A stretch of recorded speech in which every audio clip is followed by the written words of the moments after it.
Hello and welcome to the Stacking Diggers Show. I'm your host, Matthew, aka Sheep, aka Dark Sheep.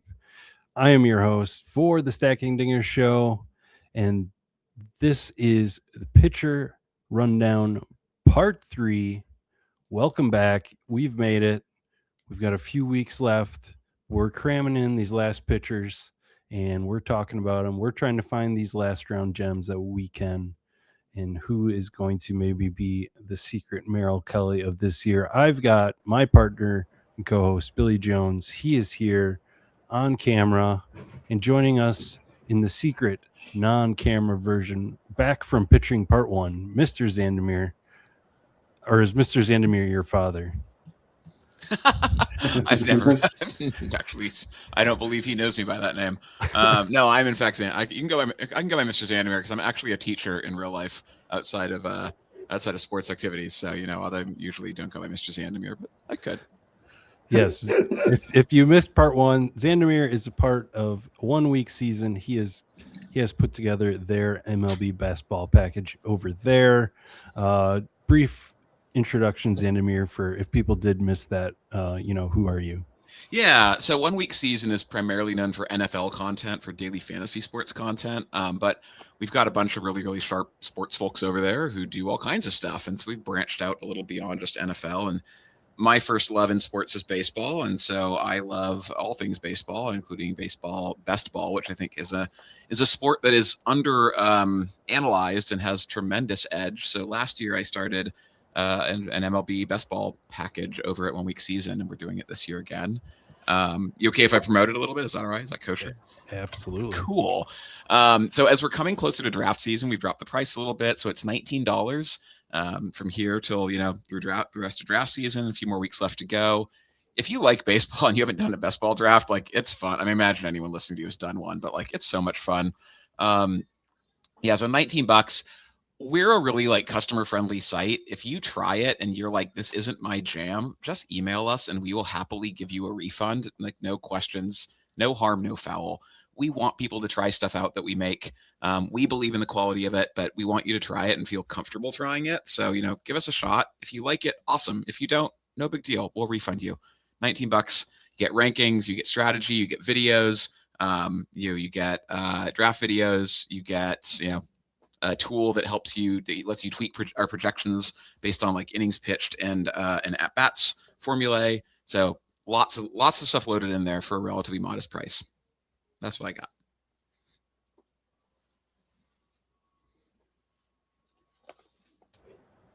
Muted. We had so much positive feedback on the first episode. We couldn't wait to have you back.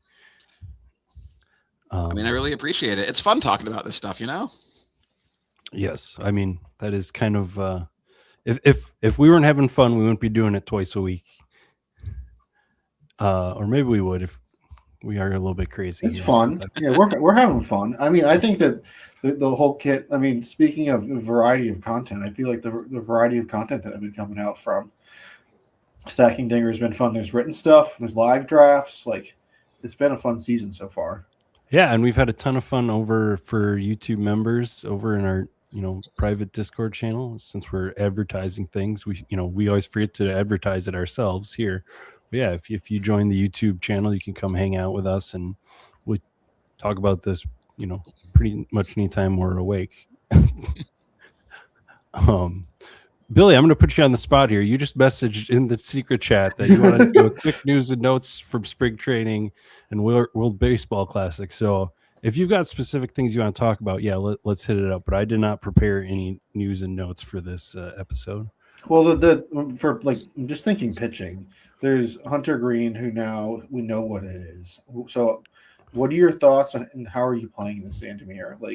Because he is, I don't know, he's going to eventually be in a later range of the draft. And so at what point are you going to draft him, if at all? Yeah, good grief. I mean, funny, we just, we talked him up on the previous show and then he's hurt. It's the risk, right? When you draft earlier, people always ask, should I draft earlier in the spring training or should I wait? And there's, advantages to both, right? If you wait, you're gonna get more injury news. You're gonna draft a Hunter Greene in pick 70 or whatever he was, but you're also going to face more efficient ADPs. If you draft earlier, you get less efficient ADPs, but you take the injury risk. Hunter Greene, I mean, God, it's hard for me. I think he is borderline undraftable at this point because he already has so much injury history associated with him. The Reds are certainly trying to be a contending team, but that division looks pretty tough. Brewers and Cubs. So like there's every possibility the Reds are all but out of it late in the summer. So they could find themselves in a position where they have no need to push him. I'm wary of buying into injury timelines on pitchers, especially often hurt pitchers, because how often have we seen like, oh, he'll be back on this time, be back in June, July, August, September next year. So I just don't have a lot of faith in that timeline as being really firm. That said, I mean, if he does come back, and if he comes back and is able to build back up and is able to come back, in like July with no sort of workload restrictions, I mean, he's an ace caliber pitcher. So I think if you have a really strong pitching staff and you want to take a shot on him with like your last round pitcher, I don't think that's crazy. I don't know that I will personally be doing it because there are a lot of late round pitchers, we'll talk about them today, who I think are just, they're going to be on the mound. They're not already hurt. Like pitchers are so fragile that for me, it's hard to draft guys that are already injured. And I burned myself a little bit last year. And so maybe it's like once burned, twice shy. But last year, I really liked Brandon Woodruff and I was getting him in the last round. Similar thing, supposed to come back early in the season. And then like he had a delay in his rehab and then he got like hit by a line drive, which is just a freak accident, but that also pushed him back and he came back and he was really good, but he just didn't pitch enough. And so, and that just happens a lot with pitchers who are injured at the start of the season is we just don't know when they're going to be back and if they're going to be back full time or, they're going to ramp up slowly and be babied. Like, I just think there's too much risk.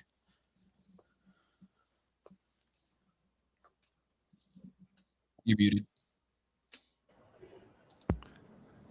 I'll just piggyback on that. The timeline of July, is that, I don't even know, is that when he's going to start ramping up? He still has to get back into pitching shape or, when they give the timeline, it's not always clear exactly when is he going to be ready to pitch in games too. Mm-hmm. So I'm all out. Similar reasons. So that's number one I wanted to talk about.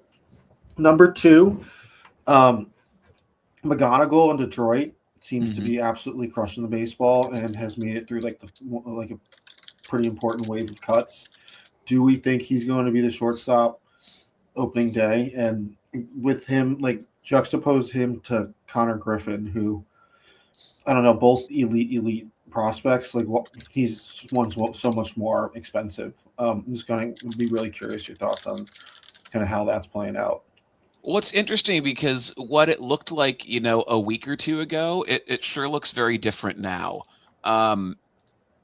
Right? Like McGonigal was not being drafted a week ago. Now he's starting to move up. Connor Griffin was getting towards ADP of like, what was his ADP getting up to? I think it was like towards the low hundreds. He was like 120, 130-ish. And his peak, I think he's dipped back a little bit, hasn't he? I'm sorry, I'm just going to go look. He's about 120 right now. So is he still at 120? My gosh. Connor, they're both a story of how much time do they spend on the big league roster, right? Like, because they're both phenomenal prospects. McGonigal has actually outperformed Connor Griffin, admittedly, very, very small sample size, obviously.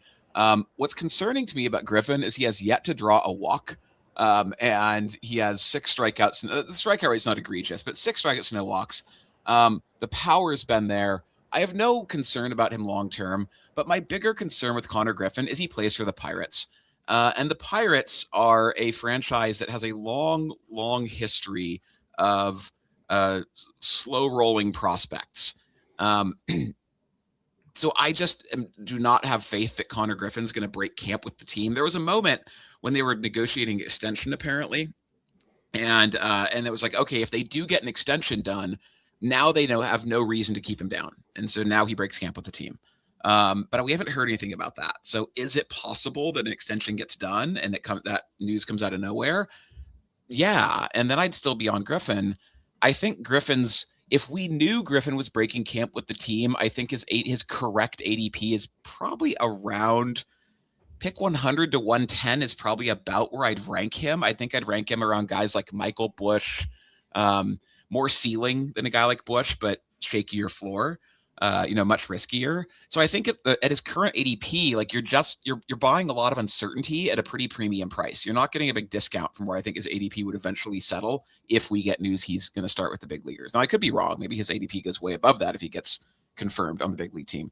McGonigal, I think, is one. I think the Tigers are a more clearly all-in team that is very invested in fielding the best possible team they can in a division where they want every win, but they should probably be viewed as the favorites in their division, I think. So but not huge ones. So I think I think they care more about every win.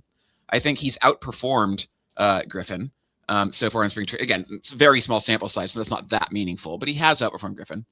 There's really a glaring hole at shortstop right now for Detroit, right? Like there's nobody blocking him. And so I think that I think McGonigal is more likely to break camp with the team than Griffin. I think Griffin has more upside overall, but it's not that different. It's fairly close. And two, though, I think that McGonigal's draft cost is still very, very modest, right? With Griffin, you're paying a premium. McGonigal, if we got news tomorrow that he break camp with the team, he'd probably slot in around ADP. I'd rank him around 130 or so, a couple rounds after Griffin. But right now you can get McGonigal after pick 200. And so, or right about pick 200. It's going up by the day. But as of right now, you're still getting a significant discount based on where I think he would be ranked if we knew he was breaking camp with the team. Whereas Griffin, you're paying a pretty full price. Yeah, I have been grabbing McGonigal. I thought even if he didn't break camp with the team, like a June call up with a 200 plus ADP was a good price for him anyway too. At that point, you have a pretty firm grasp on the infield group that you have. It's been putting him into a solid group. I was doing a couple of times too. So if he's going to break camp, then yeah, I think that's a great call. Like 130 or so might make sense, but Connor Griffin, I guess I didn't realize now that he was trending back to being out, not making the team. That's what I'd last heard. I don't know if that's right. It's the last bit of rumors I heard, but who knows? And it's also just my view of the Pirates. And I also don't have a lot of Pirates stacks. I'm not especially high on O'Neal Cruz or Brian Reynolds. They're fine, but so I have more Detroit stacks. That is also from a correlation standpoint. I think that he fits better. McGonigal fits better. That is. Yeah. And then last question for you, Sheep. Do you think we're going to see some ADP rise from World Baseball Classic players? I have been jamming in more Junior Caminero because of how electric he's been. Do you think that's coming? I don't know. It depends on. I feel like if we would have seen a rise on Duran. He's hitting homers off lefties. I don't know. Maybe those haven't been high profile enough of games. I don't know who else would be. I'll tell you what. I'm doubting my Bryce Terang fade watching him bat ninth for that team or where he's batting towards the end for the U.S. and he looks like he fits. Like he's putting as good at bats together as the rest of the team. So maybe I'm doubting myself there. But I guess who else do you think would we see? Caminero is kind of like how much higher can Caminero go? He's 31. I think people are, I guess he going higher? Maybe he was already going higher and he's dropped a bit. But I have him ranked 27. Yeah. So I don't know. It will be interesting to see when we get to the more high profile games. It's hard for me to know, Billy, because I don't know at what level other people are getting information about the World Baseball Classic because I was in bed for 4 straight days. I had nothing to do but watch the World Baseball Classic. So I was firing off random tweets at 5 a.m. watching Australia and getting no engagement. So That sounds delightful, though. That sounds like a great way to spend a morning. Those were that whole the Australia saga and just a sad story at the end. oh man, brutal. And that, and then I mean that whole group was fun, and just having the Czech Republic again there and watching those like everyday Joes compete against these professional baseball players is just fun because they're enjoying it too. That's like, it'd be one thing if they're like out there being like, oh, look at us, we stink, or sad about it, but they're just there to have fun and they enjoy it. Yeah. For what it's worth, though, I would say like with the World Baseball Classic is very similar to spring training in that you're talking wildly small sample sizes. And so like what I look for more than did this guy hit a home run, I look for usage. I look for like what's different than normal. For example, Duran, by the way, Billy, I'll tell you, I'm horrible at pronouncing names. So if I get a name wrong, please feel free to correct me. That's sort of a running joke at OW. It's a running joke at OWS.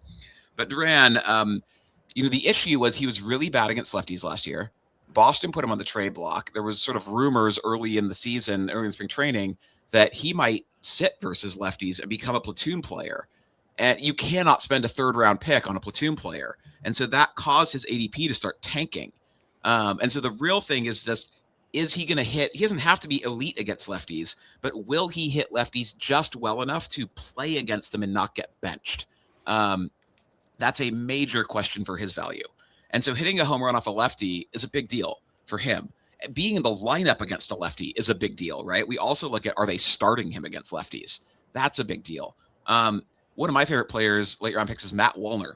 And the thesis is that they will play him as a full-time player this year. And they had him in the lineup starting against a lefty against Steven Matz today, batting 6th.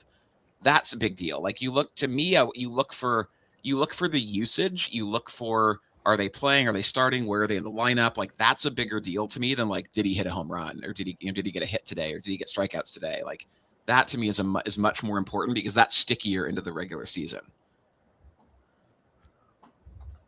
Good point. All right, let's do it. Let's move on to the pitchers. I'm taking you for your word, Billy, that you said that was your last one.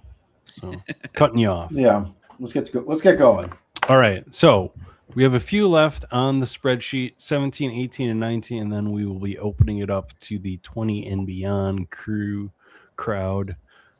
Number 1, we have Chris Bubich, Xandamere. Last year, he kind of closed out the season pretty hot. Yeah, I mean, Bubich was briefly last year. Actually, let's go back. So he was ineffective as a starter his first couple years, right? Then he transitioned to a bullpen role in 2024 where he excelled. Strikeout rate went up, walk rate went down, as often happens when guys transition to relief roles. And apparently he clamored successfully to be given another chance to start. He responded last year with his highest strikeout rate as a starter, his lowest walk rate as a starter, an ERA of 2.5, which is awesome. Obviously not backed up by advanced metrics, but advanced metrics still back him up as like a low to mid 3s ERA pitcher, which at that draft spot is really good. And he's healthy. Obviously a big deal is he healthy, right? He got hurt, but he threw 116 innings last year. So he should be, assuming we saw him on the mound. I was drafting him a little bit before we saw him on the mound, but now that he's on the mound, his ADP is starting to rise a little bit. People are like, oh, he's back. He's healthy. People had forgotten about him, but he threw some pitches in a game, so he's good. I don't foresee any significant innings limitations. He's gotten up to 130 innings in his career in the past. So assuming he pitches well, he should have no innings limitations. Late round, what I'm looking for are, you're not going to find aces, right? I'm looking for guys who generally have roughly a strikeout per inning, and who I can see getting 150 plus innings, and who regularly go deep enough into games to get that quality start metric, right? The quality start bonus. Well, Bubich had 1 strikeout per inning last year, solid ERA, didn't walk a lot of guys, and 20 starts through 116 innings. That's just a tiny sliver shy of an averaging 6 innings per start. So he checks all those boxes for me. as a late round starter, I think he can get you, he can get you 30 starts. He has that upside. I think he can get deep enough into games to get enough quality starts, unlike our boy Dylan Cease, who we talked about last time, who had 8 quality starts last year, because he just walks too many guys. So he can get deep enough into games to get quality starts. He shouldn't have innings limits. And he's not an ace when it comes to strikeouts, but he strikes out enough guys to get the strikeout points, right? Like you want at least 1K per inning to pick up the points from strikeouts that you need to kind of keep pace.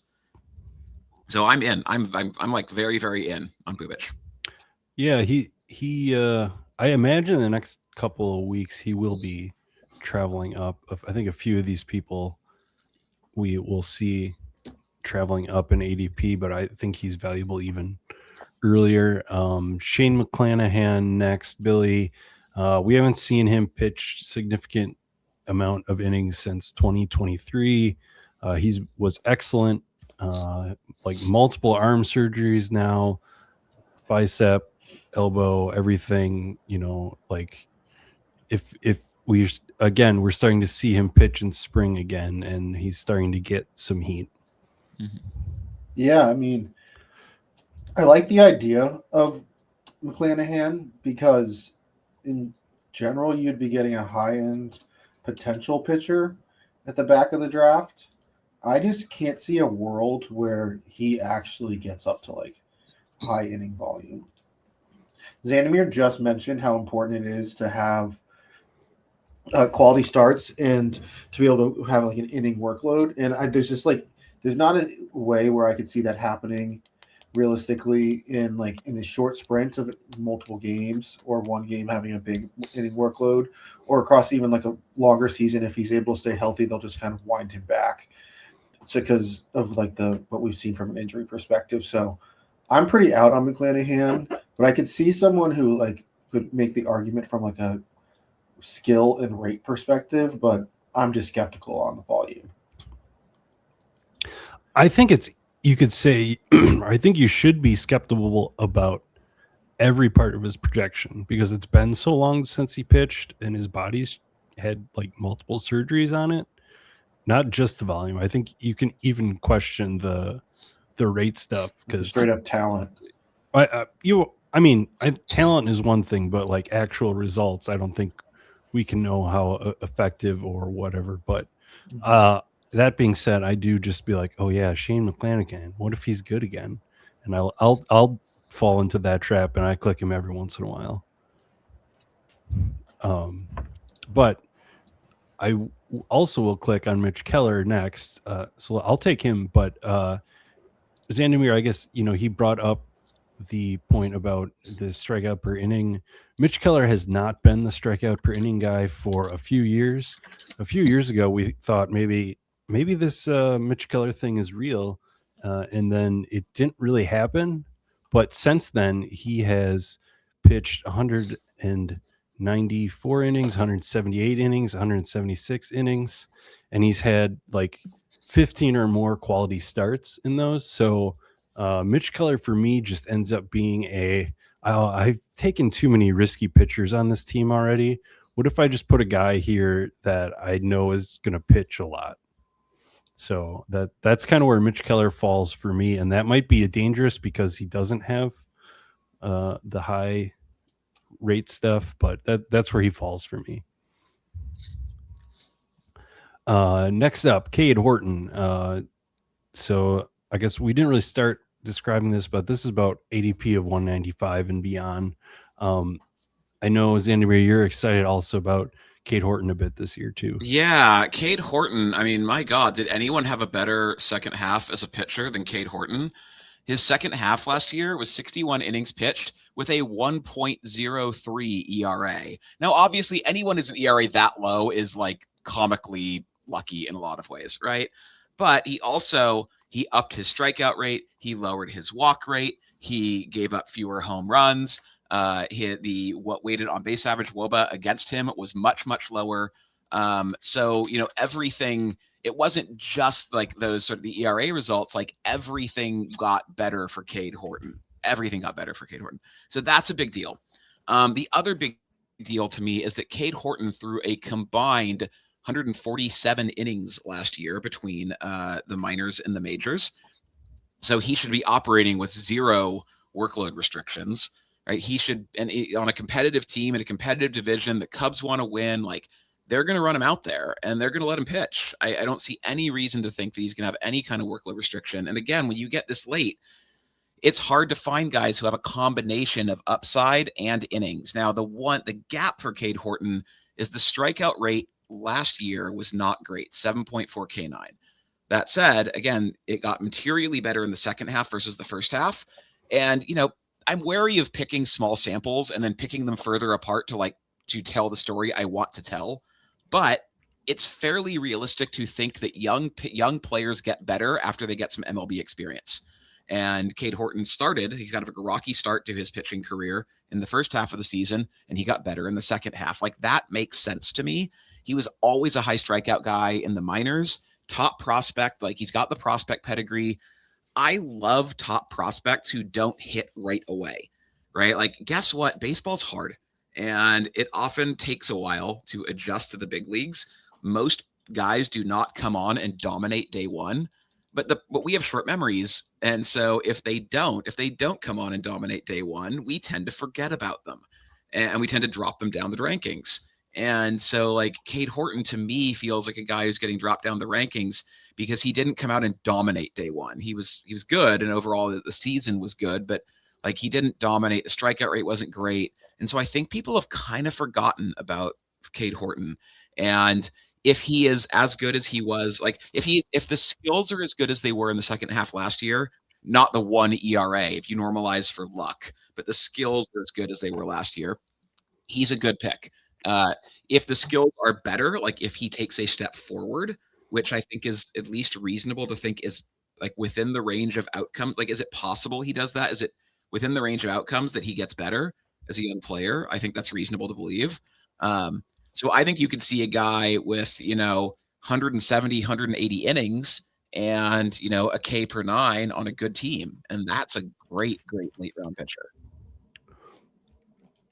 Yeah, his projections don't reflect that second half at all. So if you were just drafting based on projections, you're not going to get too much Kade Horton. But yeah, seeing that period of like actual success is helpful in motivating me. I've clicked him some also, I guess, even getting over a little bit of a Cubs bias that I have. He did, I think the 126 inning projection comes from being injured maybe at the end of last year a bit, but otherwise I'm not sure where that's coming from, because I think the Cubs are going to need him to pitch too. Yeah, I mean, the projections have them anywhere from like 135 to 120-ish. So, like, I think that's a great thing if you're going to, like, fudge a number. Like, that's the number you fudge, and you just see him kind of become a much more reasonable pick within this range. I don't want to get stuck on one player here. But I think we all agree that regression is going to happen for him from that second half. It's just how much regression is it? And I'm just somewhat of a skeptic of his because his stuff really doesn't pop off the page. He's got a kind of a bad fastball. But that being said, there's spring training notes are that his fastball's up a tick, which is intriguing to me because if he could find a little bit more of a gear, then the regression doesn't feel so like it won't feel so harsh. But I definitely agree that like that innings projection is just like feels flat wrong. Yeah. All right. Next up, Jose Soriano. I don't know, Billy. Like, I feel like the Angels trick us every year, and we're gonna have a bunch of Angels pitchers here to talk about at the end.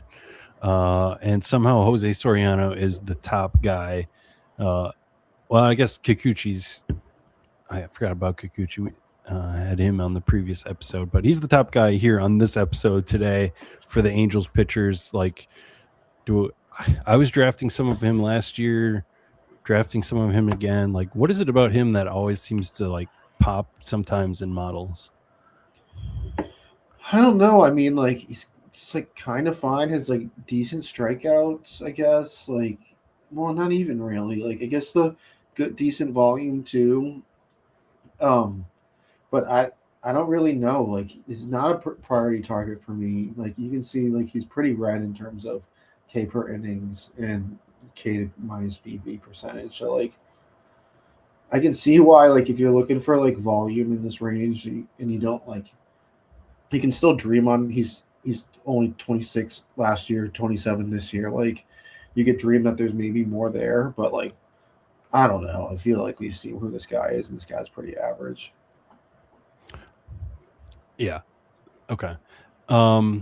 He throws 98. We want him to be good because of that, but he's not. But his fastball still like it graded out in 83 stuff plus last year. Like it doesn't matter about how hard he throw anymore. It's like kind of bad shape, and it's so I don't know. Like I think we just know that he's not that good. Yeah, agree. Okay. Matthew Boyd next, Xandamere. He was good last year for the most part, for kind of like the first time ever in a long career. That's harsh. Poor Matthew Boyd. To be fair, he's been good before. That was one of the best seasons he's had. So, okay, Matthew Boyd. Matthew Boyd had not reached 100 innings since 2019. Matthew Boyd has a below-average strikeout rate. Oh, he has had better strikeout rates in the past. But at age 35, do you really expect his strikeout rate to spike? Generally, guys' rates go down. All the advanced stats say he was more okay than good, like, XFIP, Sierra. They all thought he was okay, but like Sierra's 4.1, XFIP was like 4.2 compared to his 3.2 ERA, which is serviceable. Not great, not awful. You like the innings, right? 180 innings is great. These days, that's hard to find. So that's what you like. But once again, I feel like this is a spot where we gravitate towards what someone did last year because a year is a long time and it's hard to remember the year before that, year before that, year before that. But like we gravitate towards what they did last year and we assume that they're probably going to do something similar to what they did last year for most players. Fair overall, but when last year is the aberration, if you look at his career stats, not both how good he's been and innings, last year sure looks like the outlier to me. And so I don't like buying outlier years. Now, if he was younger, or if it was just innings or just skill, like just rates that were the outliers, I'd be maybe more interested. But when you have outlier years for both, he had the best year of his career from a rates perspective, and he threw the second most innings he's ever thrown in his life, and he debuted in 2015. Those two things together feel very, very outliery to me and very unlikely to be repeated. So I just view him as if everything breaks right for Matthew Boyd, you think that was fine. I mean, keep in mind, everything broke right for him last year and he didn't reach 1,000 points. And it's hard to think of anything that could have broken better for Matthew Boyd last year. So everything went his way and he didn't quite get to 1,000 points. He turned in a year that was serviceable, fine, not exactly awesome, right?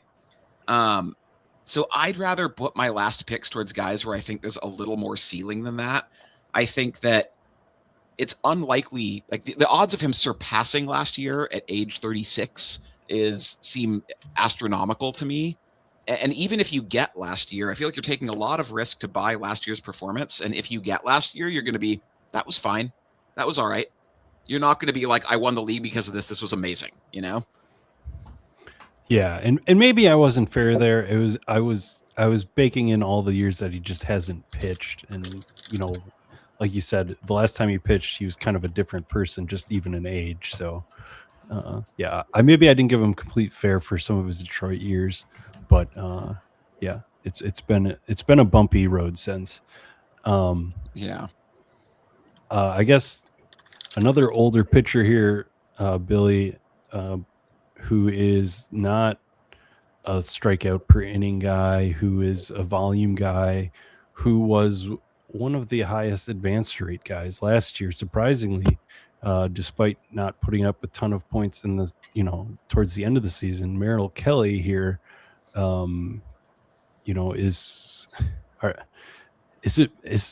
is there upside here, or am I just too anchored on that advance rate that he put up last year?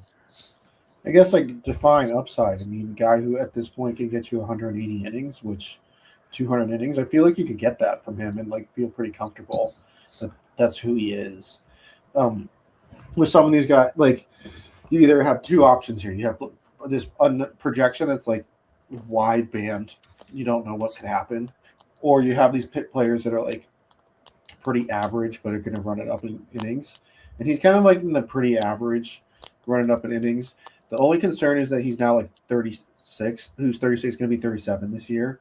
So he's definitely getting older too, but his game doesn't really kind of rely on him kind of having great stuff. So I don't know. When you at the top of the show, you're like, who's going to be this year's Merrill Kelly? Like, it could be just Merrill Kelly. It's still Merrill Kelly. Yeah. The guy who's just going to get you a ton of innings.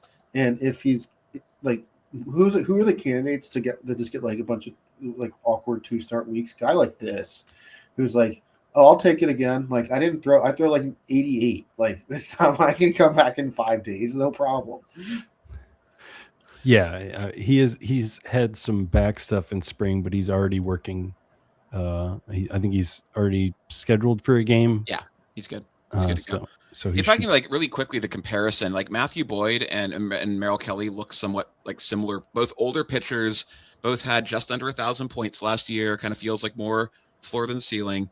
But here's the difference: Merrill Kelly did not have his best year of his career last year. Merrill Kelly has consistently had ERAs in the low to mid threes since coming back from overseas.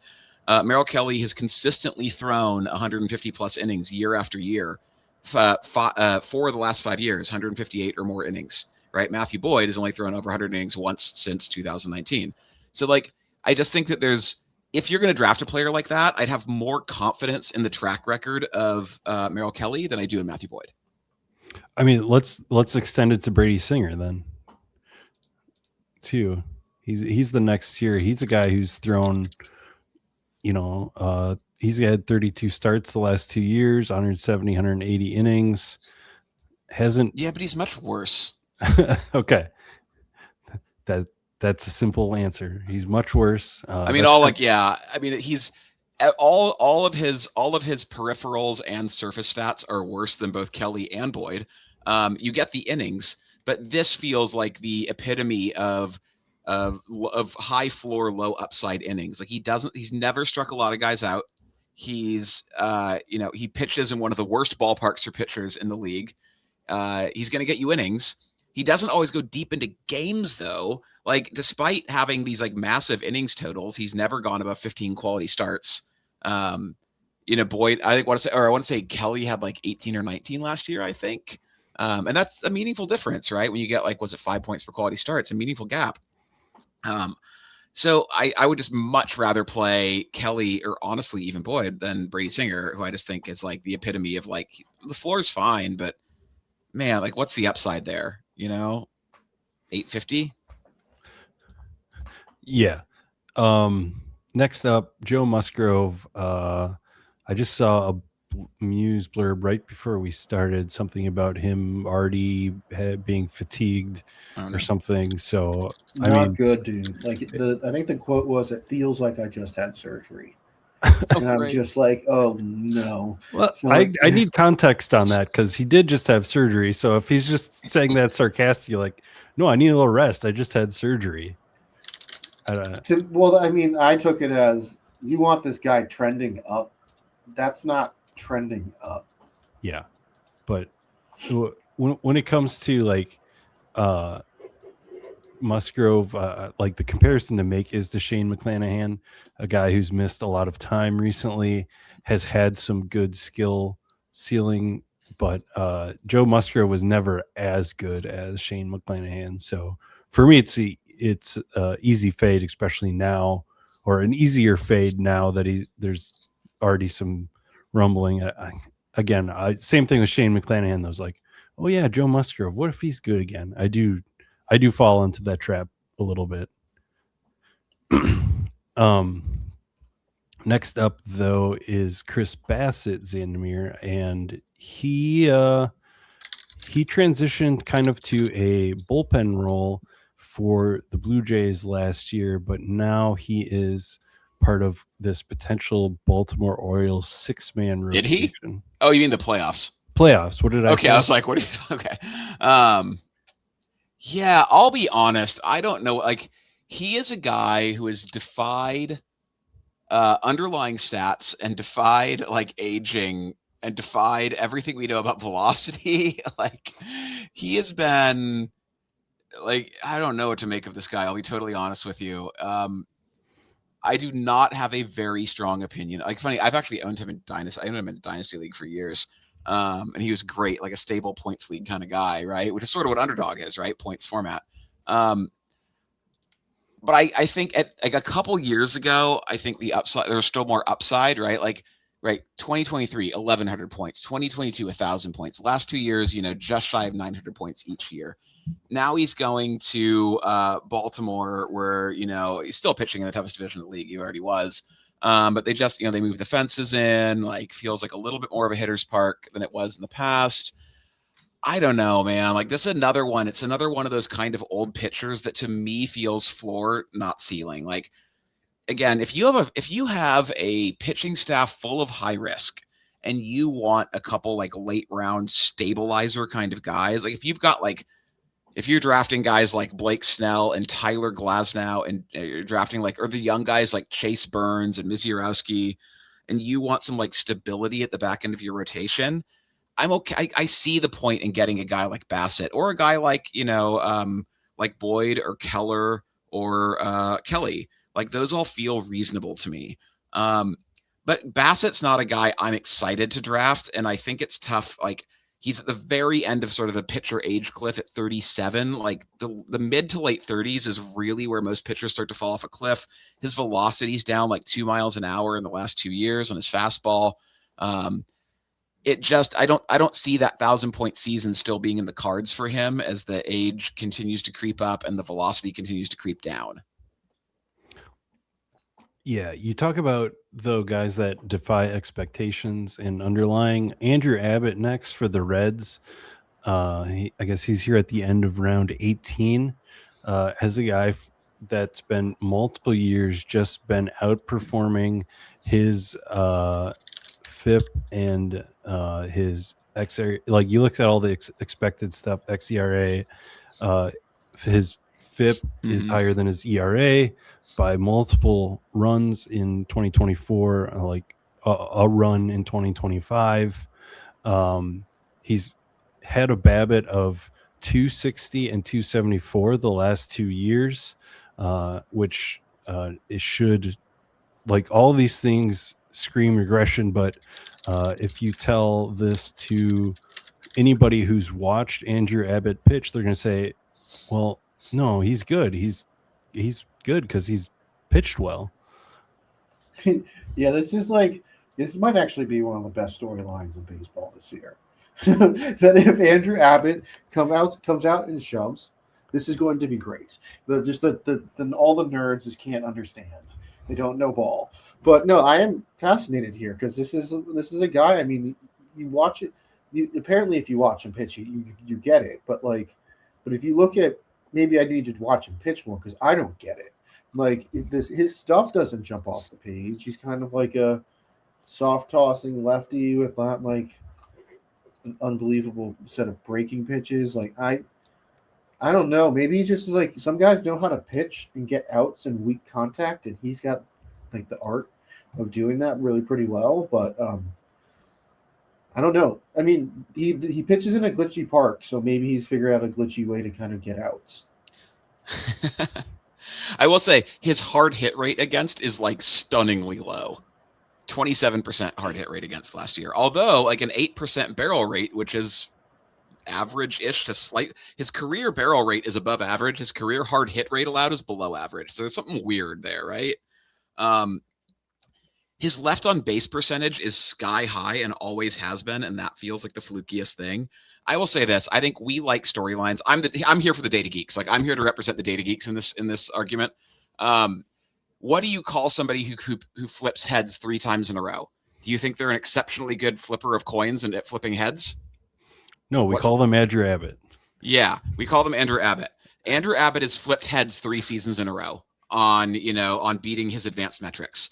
And there are pitchers who do this because if you take any random sample of people, some people beat the odds 3 times in a row. That's what happens. And some people lose to the odds 3 times in a row, right? In fact, roughly 12.5% of people will flip heads 3 times in a row, and roughly 12.5% flip tails 3 times in a row, right? To me, that's Andrew Abbott. There's nothing that stands out. Like, I do believe he knows how to pitch. I believe that. He's not... Sure, I can buy that. But so does everyone else. You don't get to the major leagues without knowing how to pitch. I think that's the kind of thing people say to explain something that defies other explanation, and it doesn't really mean anything. It's not quantifiable, so you can't really counter that argument. I don't see it. I don't see it personally. I think, again, will he flip heads a 4th time? Maybe. But that's not how I draft. Yeah, the guy that stands out to me or in recent history like this was Walker Buehler. Not to quite the same extreme, but his left on base and his BABIP were always really high.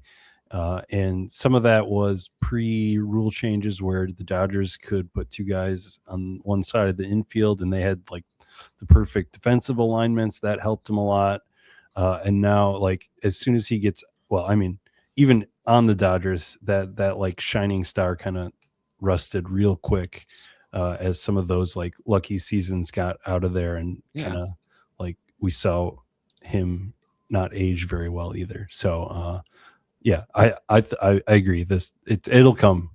We know it'll come. Look, I was a Giants fan. I am a Giants fan. I grew up. I really got into the Giants in the mid 2000s. Matt Cain. If any of you remember Matt Cain as a pitcher, I love Matt. I have a Matt Cain signed baseball on the bookshelf behind me. I love Matt Cain. Great pitcher, great Giant. Love that guy forever. But he's Andrew Abbott. He outperformed his peripherals for years, and eventually it caught up with him, as it does for everyone. So will it happen this year? I couldn't tell you. No one can tell you that. But I can tell you it's going to happen eventually. Yeah. Ryan Weathers is next here. He's a guy who just kind of shot back up into our brain space, Billy, because he started pitching again. We kind of forgot about him. On the Yankees now, I guess he's throwing heat again. What was he clocked at? I mean, high 90s, right? Yeah, I think so. He's kind of always been that guy. I think what's interesting is there's definitely an opportunity too. He certainly wasn't always that kind of guy. He found that in Miami last couple of years. He's been that guy since I've been paying attention again. Okay. 98 and a half averaged from the left side. Yeah, so hard throwing lefty, and there is an opportunity for him to get starts in New York. So I think it's interesting for sure. I'm kind of surprised that the Yankees just kind of run. I'm looking at the roster right now, where they're running out the starting staff that they are, but maybe that's why some fans are somewhat disappointed. But I think from a Ryan Weathers perspective, this is an interesting profile, potential volume, as well as that's not in the projection, as well as upside from high end stuff. So I've been tacking on Weathers especially as now before I think it's going to get a little more expensive. Weathers is one of my highest owned pitchers. Oh, okay. He is, yeah. I mean, I'm with you, Billy, right? You dream of the upside, and this is the kind of pick I want to make with my last pick. Is he risky? Of course he is. That's why he's in the last round instead of the 3rd round or the 5th round, right? If he didn't have that injury, where would Ryan Weathers go if he didn't have the injury history? There's a question for you, and I bet it's probably in that 100-ish range, maybe. Pretend if you look at his history and pretend he's a rookie. Pretend he's just come up and that not that he's been hurt a lot. He's probably in that range with Chase Burns and Mizorowski and those guys somewhere in there. He's awesome, right? It's just, is he going to make it through the season? I don't know. But every pitcher is injury prone until they're not. Garrett Crochet was he's never going to be a successful starting pitcher because he just keeps getting hurt until he didn't get hurt. Pitchers are fragile, man, right? They're healthy until the one pitch where they break. They're injury prone until the season where nothing breaks. We can't predict that very well. All right. Well, you just sold me. I'm going to have to add my first Ryan Weathers share Sorry, I don't mean to like couple jump in on weeks. that, but like Ryan Weathers is one of my very favorites. So No, that's perfect. That's perfect. Because that is my. I attribute the velo jump to the injuries, and him throwing faster. Kind of in my head has been part of the cause of the injuries, but that's just poor speculation. Yeah, or maybe his elbow shatters like Spencer Schwellenbach, right? And I hope not, but like. This may be like weak logic, but I always somewhat feel safer about a guy that got traded and the team went through the due diligence process of like making sure that they're not currently hurt. Like, he could use a different sport, but Max Crosby's contract got like the trade didn't go through because Ravens did their physical and they said it didn't work, right? So like, I'm a guy that we've traditionally felt is injured is just recently got a checkup, right? And then they said good. So like, I feel a little bit somewhat safer. If that's bad logic, so maybe. So you're going to use that same logic to talk positively about the guy that we're going to be talking about in a little bit on the Angels? Grayson Rodriguez? Because they didn't do it. They didn't do it. And that's part of the thing. That's why it's even an atrocious trade, but we'll get there. Got some feelings on this one. Not gonna lie though, I've never heard that, Billy, and that is like a really interesting perspective, and I kind of love that because like these guys aren't getting medical examinations every week, right? But like before they get traded, they go through an examination, right? Like that's part of the trade. It's part of the due diligence of a trade. I guess that's kind of the question that came up from the other trade is when they said they didn't do it. Then the question came out like, does everybody as part of a trade get a like updated checkup? I don't know. We know when they sign free agent deals they do, but I don't know that that's a true statement. I don't know enough about it to actually. You know what though? I'm sold on it. So we're talking, but we're also like. This is the Angels versus the Yankees. Like, decision making is not the same level. The Angels are a disaster of a franchise. Like, I trust the Yankees in terms of like process a little bit more. Yeah, call me crazy. Yeah, no, the Angels are screw ups. Right. Yes, that's fair. Bryce Miller here. Well, since we're talking about injuries, has loose bodies. Had it lubricated in the off season. I don't know. He's a guy I can't quit, but I think probably should be off most people's draft lists entirely. Xandamere. Yeah, I don't know. I mean, he said the elbow feels fine. Said it feels 100%. Is he being truthful? I don't know. He was throwing 97 earlier in spring training. He's missed a little bit of time, but it was with inflammation. So it's not related to the elbow. It's the side inflammation, nothing related to his elbow or arm. So that's like that's an unrelated injury that has nothing to do with the arm. And so that doesn't concern me. I'm also I love Mariners pitchers. And so I dream of, I dream on every Mariners pitcher, right? I mean, I still dream Luis Castillo can be good, which is probably wrong, but I still dream about him. He had like left side inflammation, so it wasn't like anything with the elbow. Is it possible that he still, has something in the elbow? Of course, like any pitcher, right? Again, I just don't buy predictability of pitcher injuries, like as a general rule. And what that does for me is I tend to buy low on quote unquote often injured guys. And I also don't tend to buy into the workhorse guys who are never hurt. So I sometimes miss guys like that. But that got me Garrett Crochet the week when he was going to be a starter the first season, right? When no one thought he was going to be healthy. Because we're just not good at predicting pitcher injuries. And so I just don't try to do it. Like, I don't want a guy who's already hurt. I don't necessarily believe Bryce Miller is already hurt because it's like modest inflammation. He's already returning. He's already come back to the mound. He's back pitching. If we get any sort of other negative news about him health-wise, I'll be concerned. If we get any news about his elbow, I'll be concerned. But for now, I view the arm as healthy, and the arm and the shoulder are the important things, right, that you really care about. Those are the things that have potential to really recur for a pitcher. So I'm in. So the fact that he didn't get surgery doesn't count? Because like he had things floating in his elbow, and they're still there. Yeah, my understanding, and I'm not a doctor, but my understanding is just about every baseball pitcher has things floating in their elbow at some point after throwing a lot of baseballs at 90 plus miles an hour.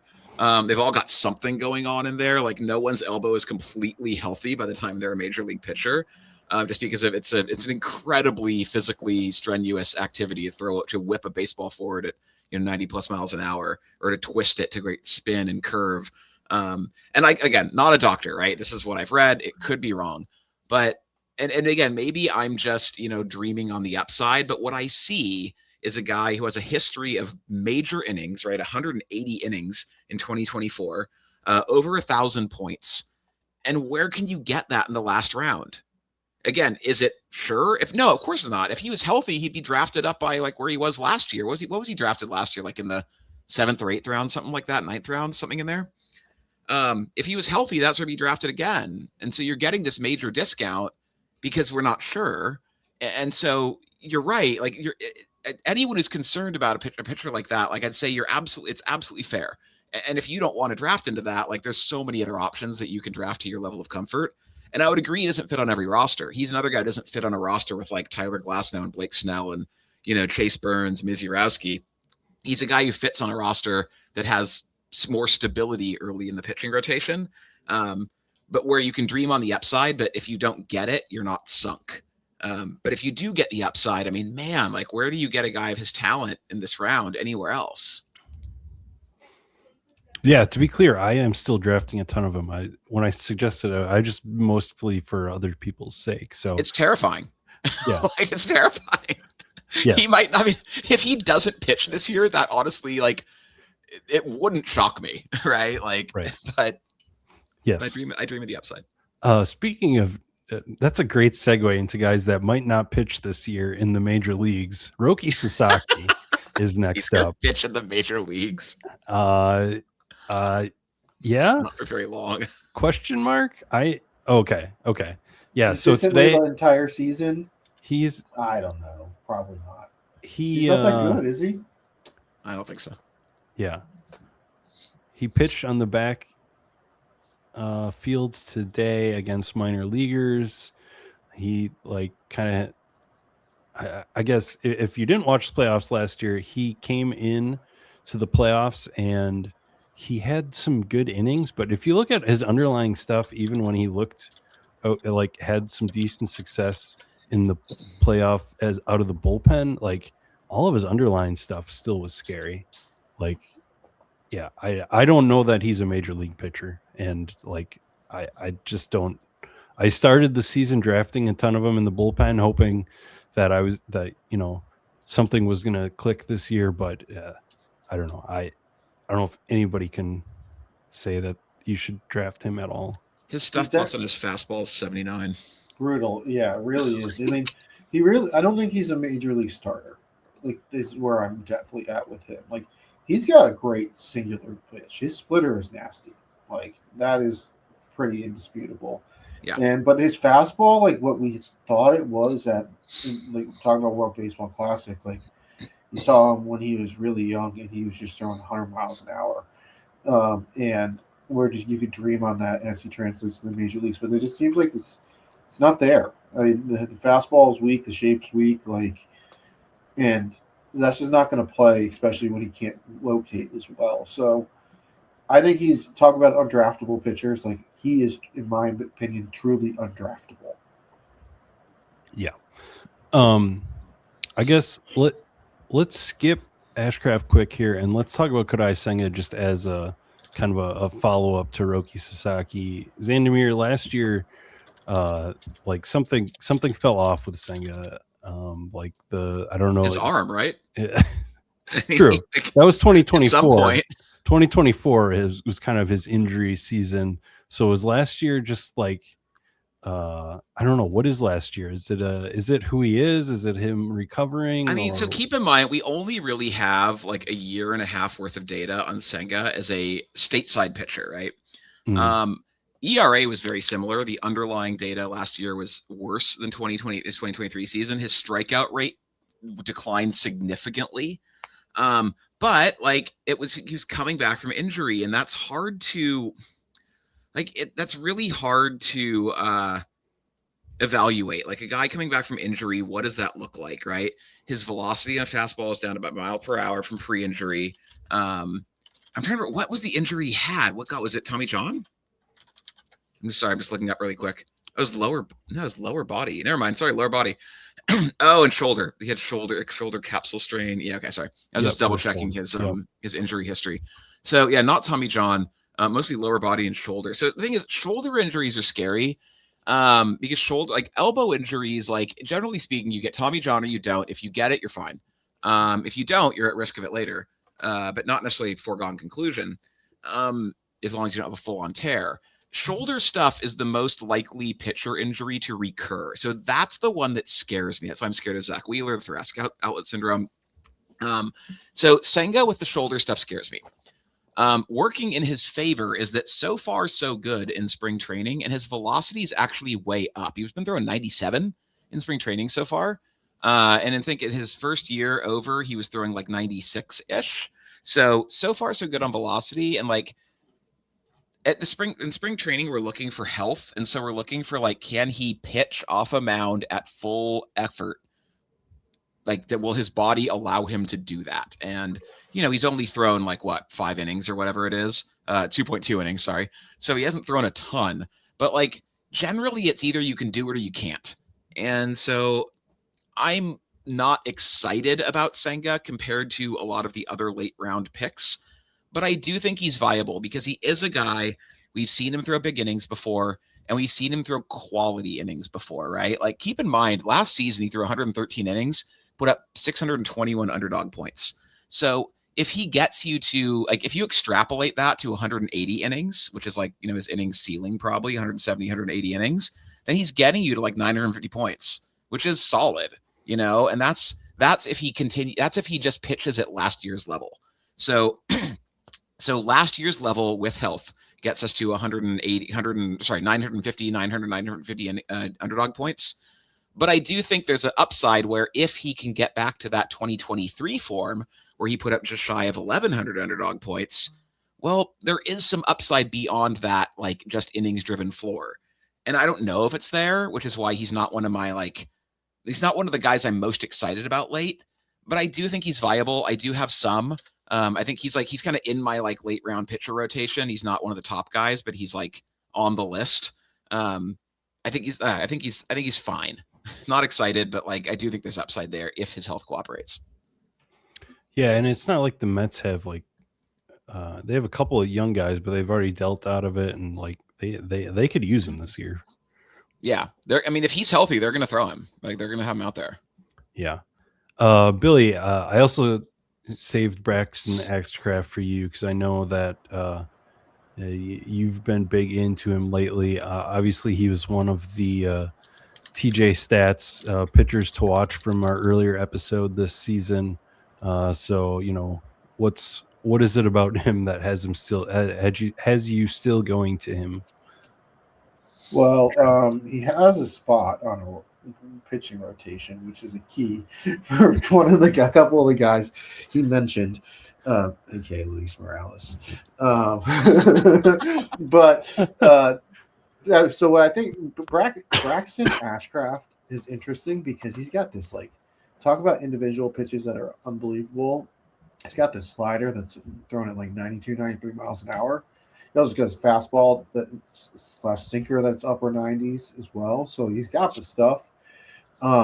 Last year he was primarily used out of the bullpen, but he did get some starts, and he hasn't had like, if he had all of like the inning wind up that you would hope, I think he'd be very clearly not in this range based on like the underlying stats and like the profile that he is. He's a big power throwing right-hander, and 26 years old, and is going to be like an absolute horse. So I like Axcraft to kind of be one of the breakouts on the team of like absolute stud pitchers this year and kind of just be a part of that. So I've been drafting a lot of him, and I appreciate that now that he's actually like rising. I don't have to chase it anymore, even though 19th really isn't anything. Like we're talking about like $1.50 worth of a price, a pick. Yeah, he threw 130 innings last year between majors and minors. So there's ceiling in the innings. I agree. that's exactly what I was going to say. I think this projection, like inning projection, is taking into account thinking that he's going to be out of the bullpen a bit this year, but that doesn't seem at all like the case. So It's really conservative to me. Yeah, I mean, Zips has him all the way up to 155. I mean, I think he could definitely get more than that. If he's gonna get him to like the 150 to 170 range, he's gonna be a great pick. If he doesn't get, it's like when we talk about pitchers, we have to assume health, right? If they get hurt, any pitcher gets hurt, that throws their inning projection off. If he doesn't get hurt, what's his floor? I would argue I would be shocked at anything under 150. yeah, because I mean, we like Pirates have like Jared Jones coming back eventually. They have like Hunter Barco hanging out there, but like you take out these guys, like they still need guys to pitch, and I think for sure 150 is. It seems silly to say floor, but I think I agree with that. But it's also like if it's Braxton Ashcraft is like pitching well, you're gonna just drop Jose Urquidy or Mitch Keller. Like, yeah, who else? You're is not gonna threatening? like drop Braxton Ashcraft, like unless he's pitching poorly, and that's a totally separate problem. Like, right, then you're in trouble already. If he's Yeah. pitching poorly, it doesn't matter who else is around him. Yeah, if he's throwing the gets ball dropped. well, if he's throwing the ball well and someone comes back, like he's not losing a spot. No. Yeah. All right. I love that call. I think that is really sharp. Let us hit it up here.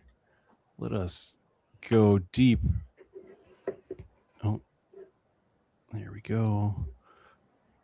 Make sure I'm on the right screen. All right, let's go deep into the pool here and start. All right, Braxton Ashcraft here. Let's see. Has ADP shifted around much since we've done this? Not really. Maybe a little bit. I don't know that we've missed. I just want to make sure we didn't miss anybody. Yeah, nobody's really climbed up that I can see. Let's see. Mike Burrows is a pitcher that was a Pirate, now in Houston. Kind of interesting guy, but that's where it starts. So I'm going to open it up. I guess Bryce Miller's dropped down to here since we've done this. I'm just going to open it up to anybody throughout names as we go here. Do we want to like kind of rapid fire a few? Because I can tell you a couple guys I just wouldn't draft real quick. That you wouldn't draft? Yeah. I mean, there's some guys like Bailey Ober, for example. I wanted to love Bailey Ober. I've loved Bailey Ober in the past, but dude's throwing like 88. Like, not going to fly. Who else? Mike Burrows, though, has looked really good in spring training.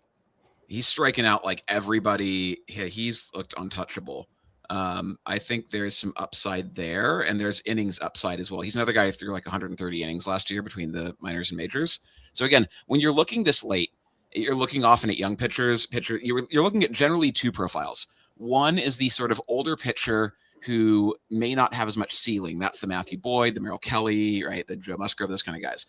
Then there's the younger pitcher who might have ceiling, but you're concerned about innings. Right. And some of those guys get way gassed. Like this range, that's like Logan Henderson. That's Ryan Weathers. Right. I think that Burrows has a great mix of ability, but also innings upside. Like Mike Burrow, like Ashcraft, Burrows is a guy who, if he's healthy, I'd be shocked if he threw under 150 innings. The Astros are gonna run him out there every fifth day. He's gonna get 30 starts as long as he's healthy. And there's upside there, right? Like I like Ashcraft more, but I think Burrows is also a very, very viable late round kind of pick, and he's not being picked in most drafts. So I'm like just flicking around Fangraphs while we're doing this. I'm on Houston. This is the first time I've ever seen actually a 6-man rotation in Fangraphs, like roster resource. Am I just like not looking there enough, or is that something? Don't they have them for the Dodgers? I thought they had them for the Dodgers at one point. Yeah. They might not now that like everyone's dying over there. They might have cut back to 5. They do have one for the Orioles also too. Okay, is that a concern? I guess because Hunter Brown's going to get his innings. the rest of the guys, there's no reason that they have to get the innings to the rest of the starting pitchers. I am never once in my life going to tell you that Lance McCullers is a starting pitcher that is going to start more than 3 games in a season. So I'm calling it a fake 6-man rotation just for the sole fact of one person there who I have doubted for years to my success. Yeah, 6-man rotations. I was saying this. I saw this the last show, or I said this in the last show. Like, if you follow football, you often hear analysts talk about teams putting both their running backs in the field at the same time, like the Lions, the Steelers. You'll talk about that last year. It never actually happens. I think the 6-man rotation is sort of the same kind of mythical beast where, yeah, a team might, like, maybe they might intend to do that, but then someone gets hurt and they go back to 5, or they use it to get some guys extra rest early in the season, and then whoever is pitching the worst goes to the bullpen. Like, I've never really seen it sustained for any real length of time, and so I don't buy that it's like any real risk to someone's innings personally. Yeah. Yeah. So, you were talking and listing those kind of archetypes that we were looking at here. David Peterson fits in that older volume type of guy. I just want to throw out a couple another, like, who else we got? Brandon Pfaadt is another guy who, if you were drafting based on innings potential, he's been throwing a lot of innings since he came up. He's just never been able to capitalize on those innings. So if you're still dreaming there, I think you can still take a shot on him, because Arizona still needs pitchers, and I kind of like him again one more year. Just give him one more year. But and if he is bad again, maybe he just disappears after this year. He was a top prospect, but the fastball shape is real bad. Yeah. So an interesting name for me has been Ronaldo Lopez. Yes. Because he's been like completely undrafted, and now that there's like, I had questions about the Braves, like where he fit, but now that the Braves just can't keep a pitcher healthy, like there's not really question about where he fits. He fits number 3, and they need him to pitch a lot. So he really kind of flourished when he got out of the bullpen and became a starter, and I'm hoping that he can continue that this year. So I think there's definitely upside there. Concur. You got an audible applause out of Xandamere there, Billy. So that feels good. Yes. Yeah, I mean, like, there was Schwellenbach, and then Schwellenbach died, and then it was Waldrep, and then Waldrep died, and now it's Ronaldo, right? Like, he's the next man up. You're right. They don't have a lot of, like, he's going to throw. Again, it's one of those, as long as he's healthy, he's going to be trotted out there every 5th day. And he was good. Like, last year, he was really good. So, like, sometimes you find these kind of hidden gems that, for reasons that I don't claim to fully understand, it feels like the market overlooks a lot of players who I think are just really good overall players and really good overall plays. And I don't understand why the market overlooks them, but it does. And so, like, that's a spot I'm happy to take advantage of. Yeah, I think here it's health concerns, and sure. Every pitcher's injury prone until they're not, right? Like, I mean, who knows? Yeah, I think that's what it is there. And, like, I mean, he's not exactly had a history of success outside of, being with the Braves. So, like, there's, I think, some ancient, like, taint on his name to say. Yeah. No, it's fair. I mean, he threw 135 innings 2 years ago. So, I mean, I get it. We didn't see him last year, and that always, makes people feel sketchy until we see him. But that's where drafts are won, right? Drafting into the uncertainty is where you find advantage. It's not always going to work, right? Like, it's where you get advantage. Oh, Merrill Kelly will make his first Cactus League debut on Friday. There you go. Beautiful. Okay. Since we're talking volume, guys, I also wanted to throw Casey Mize into the conversation. Former number 1 overall draft person. I don't know why I phrased it that way, but the number 1 pick in a draft was Casey Mize.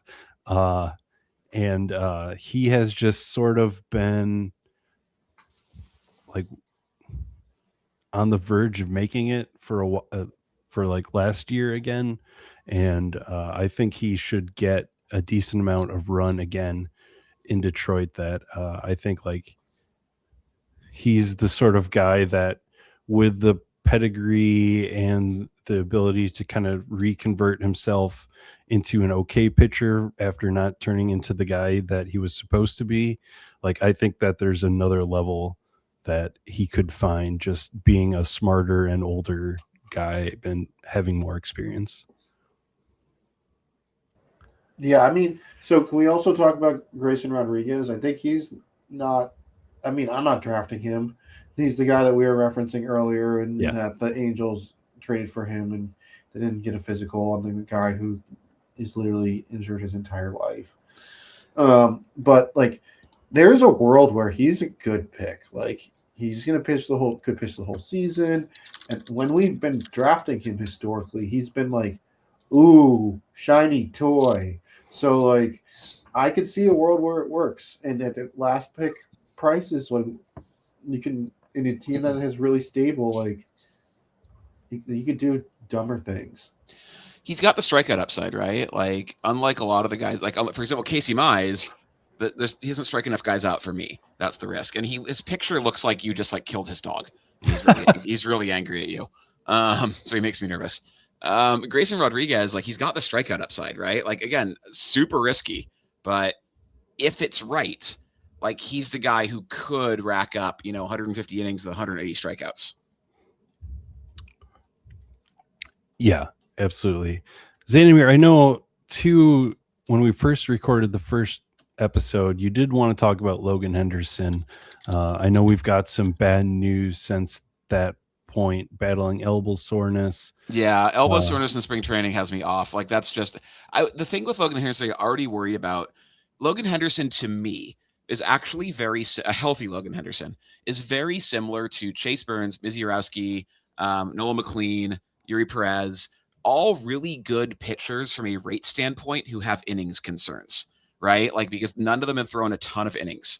Logan Henderson threw 102 innings last year, 103, something like that, right around there. Very similar to what all those other guys threw last year with elite rates, very similar to those other guys last year, except all those other guys are going around pick 100 to 120 and Logan Henderson's not being drafted.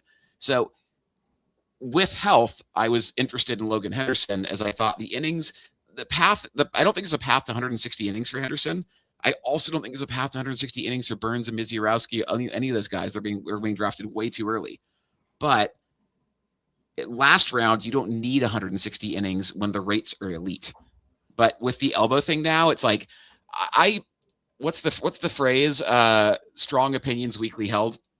I believe that for, late round picks, right? Like, really interested in them, but it doesn't take much to get me off and get me off of the pick. And so Logan Henderson, like, just the elbow thing is like, okay, there's plenty of other fish in the sea in the late round. And so even though it's mild, it just makes me nervous because he already missed. It's mild elbow inflammation, but he missed time with elbow inflammation last year. And so when it's the same thing again, like, that scares me. And it's just like, why take the risk when there's other guys I could pick instead? Yeah, I just threw up all of these late round Brewers pitchers because people do keep asking me about it as the Brewers fan. Like, they'll take one and be like, hey, is this the right guy to take? And I think the thing that you highlighted about the 100 innings and like, for me, my late round pitcher for a long time on the show, I said multiple times, was Quinn Priester, because I thought he was the guy who threw a bunch of innings last year, and he was going to be the guy who threw a bunch of innings this year. And I was outside taking him to be the most volume of any Brewers pitcher there was. And now he's having a wrist problem that he was lingering from last year.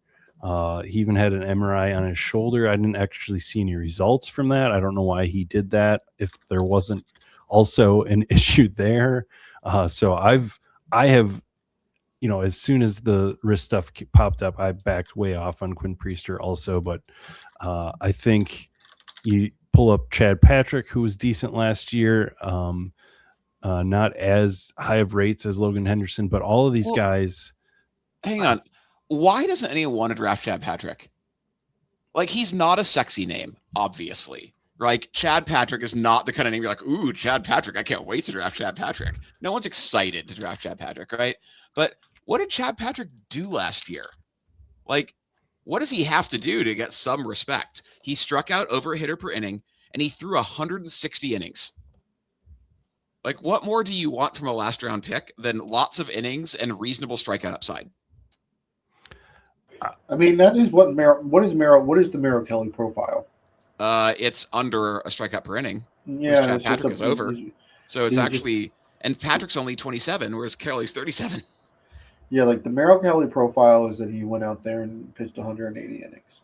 That's it. At like league average rates. Like, there's plenty of pitchers here that can do that. That have a starting pitcher 3 role, and if they just sit there the whole season healthy, then they will be Merrill Kelly. So I think, Chad Patrick's projected to be the starting pitcher 3. So, like, why can't he just get that many innings? I think he's got a little more upside based on the slightly higher strikeouts, but overall, I agree. Yeah, right. Like, I think it's a very good way to view it. Very good analogy. Yeah. So for me, I think it's maybe in overthinking, and as more Brewers guys are injured, it's maybe I've overthought it too much, because I was just thinking about this rotation not to be very set in stone for the whole season. Chad Patrick is the sort of guy that the Brewers like to mix in and out of starts through over the course of the season. Yeah, but is that still the case this year? I don't think so anymore. Like, I feel like last year they had, like, this year they've got, like, Mizzy Urowski, who's going to be innings capped, Woodruff, who's elite but long injury history. Kyle Harrison is brand new to the team, and didn't he barely pitch last year? Sproat, Quinn Priester's hurt. Sproat, I worry that, like, Logan Henderson's now hurt, another elbow thing. Yeah. So, like, they don't have a lot of stability. So I feel like Patrick's role is probably pretty safe. I agree now, but at the time when I was like forming my first opinions, I don't think that was true. Yeah, that's fair. Yeah, that's fair. They're also they currently have Aaron Ashby in the rotation. They're stretching him out in spring too. So, and there's Robert Gasser there. So there's just a lot of names, and a lot of them have options. Yeah. So they do seem to have an endless parade of like SP3 types in their prospect pool, right? Like, quality major league pitchers, not aces, but good. Like, it seems like an endless run of Brewers guys like that. And they've, Kyle Harrison hasn't faced any crazy lineups in spring, but they're already looked like they've figured something out that was missing in his time in Boston and San Francisco. Yeah, he certainly struck a lot of people out this spring. All right, so that's my Brewers rant, but maybe I will get into some Chad Patrick. Maybe you encourage me there. But yeah, it's again, he's not exciting, right? Like, but who is? But there is a possibility he throws 180 innings with a slightly above average strikeout rate, and that's really valuable. Yeah, I'm gonna throw out Mick Abel and Cade Cavalli because they're both kind of hot names in the at least in the roto space. Yeah, Mick Abel's now on my list. I actually moved him up my rankings recently. Again, like, you want to think about volume, but again, he threw 140 innings last year. So once again, like, is there volume? Is there upside for volume? Yeah, right. Like, 140 innings between minors and majors last year is good. This spring, 10 innings, 12 strikeouts, no walks, 0 ERA, which I don't care about. I don't really care about the ERA, but the strikeout to walk ratio is a big deal because earlier in his minor league career, Mick Abel really struggled with command. Like 2021 to 2024, he was walking everyone. Then 2025, he went from Philly to Minnesota, and the walk rate went down. And so I don't know if that's like him developing as a pitcher on his own, if maturing, or if it's Minnesota's coaching. But his walk rate went down materially when he arrived in Minnesota, and then it stayed that way in some big league experience. Not a slight went up from his minor league rates, but nothing egregious. And so if he can keep the walks under control, he's got the stuff, he's got the prospect pedigree, He's got a big fastball, throws like 96, 97. And he's got the innings upside based on, how much he threw last year. So again, really risky because we have such a small sample of like spring training of him having this control. But for me, with Abel, it's all about control. It's all about if he can not walk everyone, he can be a really good MLB starting pitcher. Yeah, he's kind of overtaken the, at the beginning of the season, people were drafting some Taj Bradley, some don't do that. Don't. Please. Some Zebby Matthews, two guys that have not been able to prove in the majors that they have been able to pitch. But all three, I think, especially the Pablo Lopez injury, all three, Mick Abel, Zebby Matthews, and Taj Bradley will have opportunity. So if you believe in either of those guys still, I think. Yeah. Can I ask Billy? Billy, I'm curious for your opinion on Abel. What do you think about him? I mean, he's young, so it's tough with him to depends on, I guess, how you're going to draft your team. If you're looking for some stable volume, he's not going to be that because he is projected to be the fifth guy right now, but he could fall off and not be pitching. There's guys here that you're kind of pretty certain that they're going to be pitching the whole season in the major leagues. But I get the upside swing that is there. I guess the another caveat would be, do you think that they would actually push him in a way that would get him to quality starts and actual innings volume that we would want? That is one of the hard things with young pitchers, right? Is sometimes they'll let them throw innings, but all innings are not the same. The sixth inning is particularly important in our scoring format. And so we saw, for example, Drew Rasmussen last year, right? And that's why I'm kind of off Shane McClanahan, is we saw how the Rays treated a pitcher coming back from a long injury absence with Rasmussen, and he threw a bunch of starts, but they let him throw 75 pitches a start, and so he really didn't get through the sixth inning ever. And I could see they probably did the same thing with McClanahan. And so could that be Abel's future? Maybe. That's possible, right? Abel makes 30 starts, he throws 150 innings, but they cap him at 70, 75 or 80 pitches a start, right? That's possible, right? So, and it's hard to know that. But I think you're right to point out there's risk of that. And it is a new manager and not a new owner, but a new person within the family that is running the team. So we even less know, we can't try to predict from history, historical tendencies of the team either. Yeah. All right.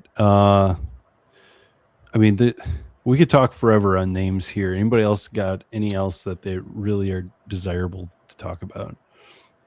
I feel like I've mentioned a bunch. Do you have anyone you want to talk about, Billy? I could mention maybe a couple more.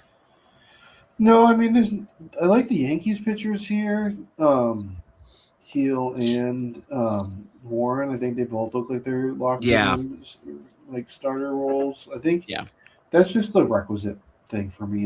Is path to innings. And if the pitcher has path to innings and particularly getting to that third pitcher spot, I feel really comfortable with them. Yes, and I'm really not dipping into any high end prospects. Guy what is his name? Is it Thomas White from the Marlins? He's really interesting, but I don't think that he's gonna get enough innings. I love Snelling, but similar with innings, right? Same kind of thing. I Snelling is amazingly talented, but I think the innings, it's highly unlikely for them to be there, unfortunately. Yeah. We got a couple of olds, Clay Holmes and Zach Eflin here. No, don't take those guys. You need strikeouts. I like that. Underdog still has Spencer Schwellenbach projected for some fantasy points. It's he's technically going to be back this year. They say his elbows exploded twice in the last 12 calendar months. Connolly Early, I think we already know, is down. Yeah. In the minors. Same thing with Robbie Snelling, I believe. I'll mention Andrew Painter is expected to make the Phillies rotation, top prospect. Right? Former top prospect, 13th overall pick in 2021. I think he's got it's hard to look at Painter based on his results, because like if you look at he pitched in 2022, he was in Double A and he in Single A and he dominated. Then he was like out. He missed 2 years. 2025, they moved him to Triple A. He's very young for that level, and he's still striking guys out. His command was okay, not great. He was getting hit around a fair bit, but like the important thing, you have to evaluate when you consider their age for their level. That's a big part of evaluating prospects. And he was in AAA at 21 years old. So I think that he is at least viable. Not one of the most exciting ones. I just want to, if it's okay, I'll rattle a couple quick ones. Yeah. Max Meyer was a trendy pick last year, trendy late round pick last year, who I think for the Marlins, he's back and healthy. So and he's having a good spring. Could he be, he was on pace for like a 1,000-ish point season in 2025 before he got hurt. So, could he be another guy? Possibly. Cade Savali, I'm just not on Nationals pitchers. I just think the Nationals suck at developing pitchers, and they're not going to win many games, and they're not going to push guys deep into games. They're just in full tank mode, and so I just don't buy there's upside for any of their pitchers. You mentioned Reed Detmers earlier, right? I think there's at least some upside there, and that he's a guy who's always had a K rate above, 1 strikeout per inning. He was really good out of the bullpen last year, and so they're giving him another chance out of the rotation. And sometimes guys go to the bullpen and sort of figure something out about how to pitch. And so, maybe, I don't know. I hate drafting Angels. Angels, poverty franchise. They're awful. They just make every bad decision. But I think Detmers at least has some upside. I don't know though. I think we've covered most of the guys I'm interested in, at least. Yeah, Reed Detmers was, I think, maybe my last guy. Maybe Jacob Lopez, just as a guy that's going to pitch for the Athletics. Sorry, I have one more. Go ahead and fire away. Now, this is a guy that I don't know if he'll make the rotation, and so you've got to either draft on faith and hope he comes up and hope he makes the rotation, or you've got to wait for news and see if he does make the rotation. In which case, if he does, his draft price is going to come up. Can anyone guess who I'm talking about? But he was really good last year in a very small sample size, and has looked really good he's outpitched his competition this spring. It is Parker Messick of the Cleveland Guardians. So Messick's another guy, threw just shy of 140 innings in the minors last year. Awesome minor league track record. And one thing that's important for minor league pitchers is consistent good command. And he's consistently had good command in the minors. That's what a lot of young pitchers struggle with, is command. So right now, Joey Cantillo is the guy who's being penciled in to that 5th roster spot, but he's had a really bad spring so far. So is it possible that Messick takes that? Joey Cantillo's spring ERA is 8. Messick's is 2. So is it possible that Cantillo gets sent down and that Messick gets that roster spot? Maybe. I don't know, right? I will say Joey Cantillo doesn't have an option, so that's the risk. Cantillo doesn't get set down. He gets into the bullpen in that scenario, right? They're not going to send Cantillo. They're not going to release Cantillo. But is it possible he gets into the bullpen? Now, in all likelihood, Messick has options. Cantillo doesn't. In all likelihood, they keep Cantillo. They send Messick down. We see Messick later this year. We don't know when. He's really good when he's here. I think he's a viable pick. I think he's a risky pick. Right, he is absolutely a risky pick because he could only throw. He could come up at midseason and that's it. He could come up in midseason and go to the bullpen. Right, he could not produce any points. But the Guardians' overall rotation, you've got Cantillo, you've got Tanner Bybee, you've got Slade Sassoni. I don't know how to pronounce that guy's name. Sure. You got it right, I'm sure. Okay, sure. You've got Gavin Williams. You've got Logan Allen. There's 2 good pitchers on that list, I think, as Bybee and Williams. Logan Allen is a whoever. Logan Allen is a space filler. That's actually the guy whose position I think is most at risk here is Logan Allen, because he's never really been a great pitcher. Slade was okay. I'm not going to try his last name again. Slade was okay last year. Cantillo, they've liked as a prospect, and he's out of options. So I think they probably give him a chance. But there is a path where they ditch Logan Allen and Messick starts. There is a path where someone gets hurt early on. There is a path where they surprise us and release somebody or trade somebody. They do have some depth, and there are always teams out there that need starters. So maybe they trade Cantillo, or maybe they trade Logan Allen. Who knows, right? Like Parker Messick is one of their best 5 starting pitchers, and at some point that works out for him, I think. Now, very risky, like very, very risky, because he might not pitch in the majors, or might not pitch in the majors in a way that generates you underdog points if he's at the bullpen. But if he does, he's another one of the guys who, like, he has the innings upside, he has the talent to where if he breaks the season with the rotation, he could put up 1,000 points. And there's very few guys in the last round who have that kind of ceiling. Yeah, he's projected to be like start in minor leagues, but pitch as the 4th most innings on the team. So like I don't know that. That's funny. I don't mind him, especially like if you think about the timing of those innings. It may not be right at the beginning, but your team's going to be the most healthy at that point, and then he's going to show up later when your team is kind of like maybe you've lost a pitcher or two. So like he's totally viable in my mind. Actually, has been a name I've circled a while for this. I totally forgot about him in this conversation. At the risk of getting it wrong, I think it's Slade Ciccone. I think the first C is an S sound and the others are C sound. Yeah, you ever see Office Space? Slade not going to work here anymore. But yeah, that's a good name to end on, because I think we might. I mean, we could keep talking, but nope, we should cut it off. We are going to cut it off there. Billy's falling asleep over there, and the name's tired. That's all right. That's all right. We just talked about there's a lot of pitchers that most people don't care about for almost an hour and 45 minutes. So I think. Well, here's the quiz to all the listeners: is how many pitchers did we talk about who you didn't know existed? if you knew all those pitchers existed, even if you didn't know their stats, if you knew they were all major league pitchers, like, kudos to you, right? Yes, you're playing the right game. If you do know that. This is the place, and we are the people to hang out with. All right, so we did it. We made it 3 episodes through all the pitchers that your heart could desire. Xandamere, once again, thank you for joining us. It was great to have you and your insight. This has been super fun. Really grateful you had me on. Thank you. Would love to continue chatting best ball at some point in the future between now and the season.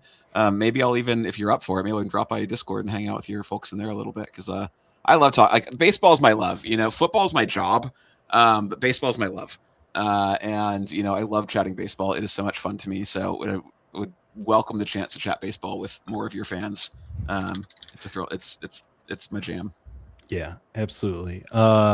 If you are a diehard fan and you're here, hang out on Wednesday night for the next episode of Jason and Brad Draft a Dinger. I'll be back on Friday for another episode of the Sheep Seats.